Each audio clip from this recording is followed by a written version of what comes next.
Hello అండి, కల్పన వంటశాలకు స్వాగతం. ఈరోజు మనము హోటల్ స్టైల్లో చపాతీలోకి పూరీలోకి మంచి కుర్మా తయారు చేసుకుందామండి. అది కూడా ఆలూ కుర్మా. దీన్ని ఇష్టపడని వాళ్ళు ఉండరండి, చాలా బాగుంటుంది. అలాగే మనం దోశ చేసుకున్నప్పుడు దోశలో మధ్యలో వేసుకొని కూడా మసాలా దోశ తయారు చేసుకోవచ్చు. దీనికి ముందుగా మనం 5 పెద్ద బంగాళాదుంపలు తీసుకోవాలి.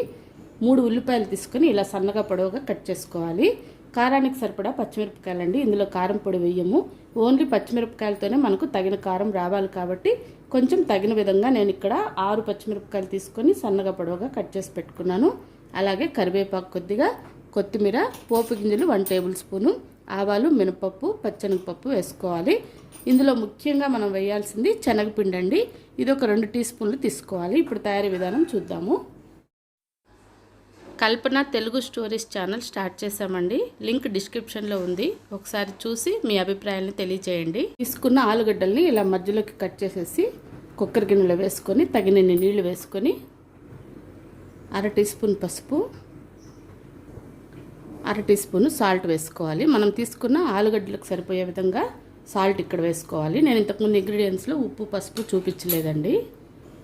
ఉప్పు, పసుపు కూడా తగిన విధంగా ఉండాలి. ఇప్పుడు మనం కుక్కర్ గిన్నె మూత పెట్టేసి విజిల్ పెట్టేసి 2 కానీ 3 కానీ విజిల్స్ రానిచ్చుకుందాం.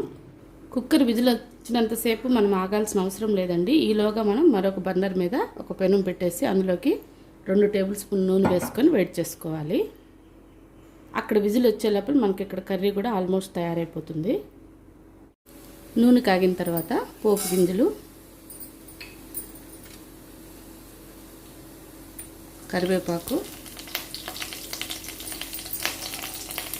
కట్ చేసుకున్న పచ్చిమిరపకాయలు, అలాగే ఉల్లిపాయలు కూడా వేసేసి దోరగా వేయించుకోవాలి.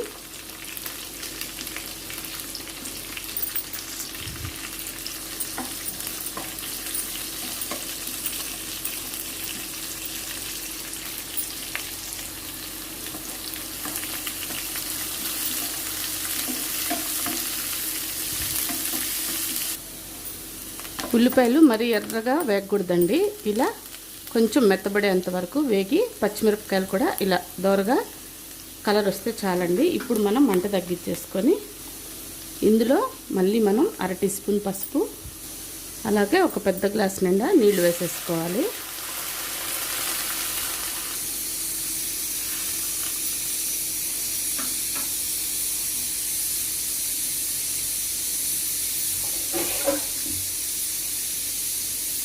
మసాలా దోశలోకి అయితే 1 గ్లాస్ పోసుకుంటే సరిపోతుందండి. పూరి చపాతీలోకి కొంచెం లూజ్గా ఉంటే కూర బాగుంటుంది కాబట్టి మనం ఇంకో గ్లాసు నీళ్లు వేసుకున్నాము. ఇక్కడ కూడా మరో 1/2 టీ స్పూన్ మనం సాల్ట్ వేసుకోవాలి. వేసుకొని మూత పెట్టి నీళ్లు మంచిగా ఉడికేంత వరకు అలాగ వదిలేయాలి. ఈలోగా మనం ఒక పెద్ద గిన్నె తీసుకొని అందులోకి మనం తీసుకున్న 2 టేబుల్ స్పూన్లు శనగపిండి వేసేసుకొని కొన్ని నీళ్లు వేసుకొని శనగపిండి ఉండలు లేకుండా మనం కలుపుకోవాలి.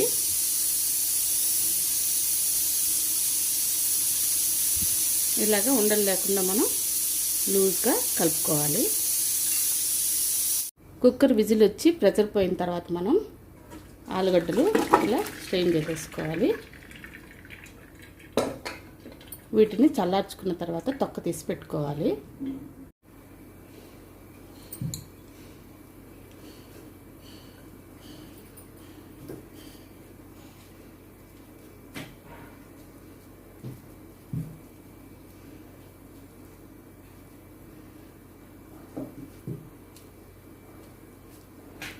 తొక్క తీసేసిన తర్వాత ఆలుగడ్డని ఇలా మనం మెత్తగా చిదిమి పెట్టుకోవాలి, లేదా చిన్న చిన్న ముక్కలుగా కూడా కట్ చేసుకోవచ్చండి.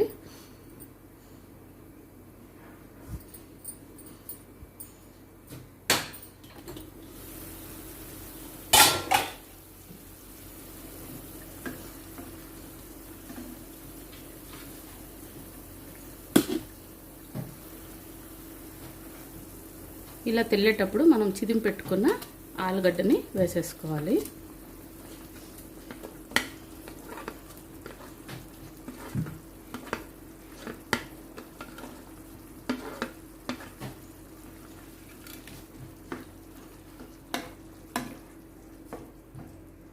ఇప్పుడు ఇందులో మనం శనగపిండిలో నీళ్లు వేసి కలిపి పెట్టుకున్నాం కదా, దాన్నంతా కూడా ఇదే సమయంలో మనం ఇందులో వేసేసుకోవాలి.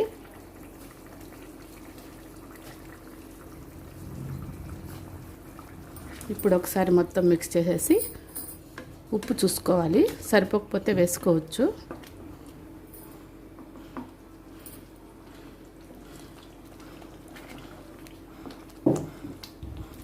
కొద్దిగా తక్కువైంది, వేసేసుకున్నాము. 2 నిమిషాలు ఉడికితే చాలు. ఇలా చిక్కబడిన తర్వాత మనం చివరిగా కట్ చేసుకుని కొత్తిమీర వేసేసుకొని స్టవ్ ఆఫ్ చేసుకుంటే మనకి హోటల్ స్టైల్ పూరీ కుర్మా అనేది రెడీ అయిపోతుందండి. చాలా ఈజీ, రుచి చాలా బాగుంటుంది. చపాతీలోకి, పూరీలోకి, అలాగే దోశ చేసుకున్నప్పుడు కొంచెం చిక్కగా చేసుకున్న ఇదే కూర వేసుకొని మసాలా దోశ కూడా మనం చేసుకోవచ్చండి. ఓకే అండి, స్టవ్ ఆఫ్ చేసేసుకొని సర్వ్ చేసుకున్నాము.